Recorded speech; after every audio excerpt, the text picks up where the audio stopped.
Star Wars The Force Awakens opens in a couple weeks. How excited are you to bring this movie to fans? It's been a long time carrying this baby for all of us, and I think we are all ready to go into labor. So let's get this movie out. When did it hit you that you were actually directing this movie? Like, what was the moment? There were so many baby steps, so it's hard to figure out where, there wasn't one sort of threshold crossing. It was a lot of decisions and moments and stages along the way. But I guess the honest answer is when we were in Abu Dhabi and all the prep had come to this moment when the crew was all there, the cameras and the lights were all set up. Daisy Ridley was sitting down for her first take, and I thought, oh, here we are. We figured out what the set would look like, what her speeder would be like, what her hair design was going to be, how the wardrobe was going to look, where and when and how and what lens we were going to shoot this moment. And all the prep brought us to this moment where we're actually doing it. And I guess it was that first day of actually filming in 125-degree heat in the middle of this desert that really felt like we were making a movie. As a lifelong fan, what were the Star Wars elements that you needed to make sure you had in this film to satisfy the fans? Well, Larry Kasdan and I, when we started talking about what we wanted to do in this movie, it was more about a feeling than any kind of list of things that we wanted to include.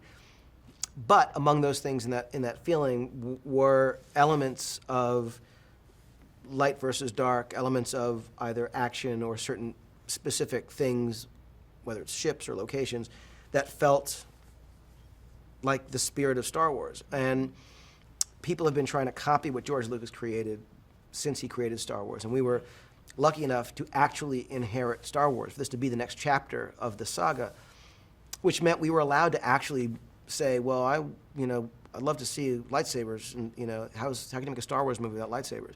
What's a Star Wars movie without an X-Wing or a TIE fighter or a Star Destroyer? And you can sort of list these things. And someone I work with was saying how Star Wars is a bit like a Western, where there are certain tenets. It's a different story, a different world, a different moral, a different narrative, but it's probably gonna have horses. It's probably gonna have cowboys. It might be some Native Americans. It's probably gonna be a saloon. There might be a bank. There might be a stagecoach. There are just certain things, good guys, bad guys. It was a little bit like needing to know, okay, if we're telling a story in this genre, in this Star Wars genre, what are certain things that feel like essential elements? But once we had those things, everything was serving the story. Who are these new characters? Who are we meeting we've never met before? What is their story? Why is it relevant? Why are we telling a story at all in this universe? And that was, I think, the most fun we had. Okay. How did you go about ensuring that the movie would be relatable to a whole new generation of fans? Well, the key to this movie was not any of the accoutrements or props or ships or locales. It was all about who is the story about. And when Larry Kasdan and I began writing the script, that was the fundamental question. We would make ourselves tell each other the story. This is a story about a young woman this story about a young man who, tell the story. And it's amazing how that is sort of a litmus test for something that either works or not, because you can't say it's a story about really cool gadgets. It's a story about spaceships that fly. None of that will work. It's a story about someone who, it's about the heart and soul of the characters. So that was the thing that we focused on, trying to figure out what makes the story compelling for us, and hope that if we can look each other in the eye and say, I love that, that really works, that's getting me excited, then other people might feel it too. Talk about the importance of music in this film. When I look at the list of things, let me start over. When I think of the things that George Lucas did and got right, got perfectly in that first movie, it is so long and stunning to think of those things, but nothing on that list is more important than the music. That's not to say there aren't things that are as important, but there's nothing more important. Mm-hmm. And what John Williams did, his gift to Star Wars and to fans, it is, you can't oversell the importance of what he does. And to know that he was coming back to create a score for The Force Awakens was as exciting as any other aspect of working on this movie from the very first discussion I had with Kathy Kennedy.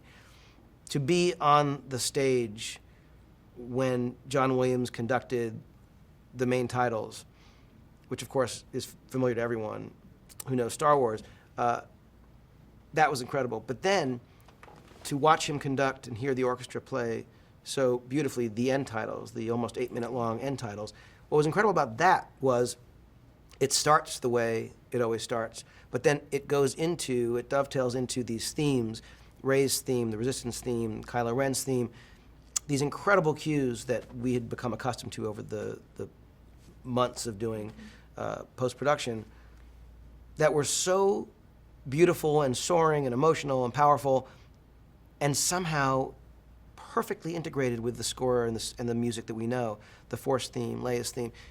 He just, like no one else, is able to take what we know and do something brand new and somehow allow them to coexist. And I realized that's what we were trying to do all along.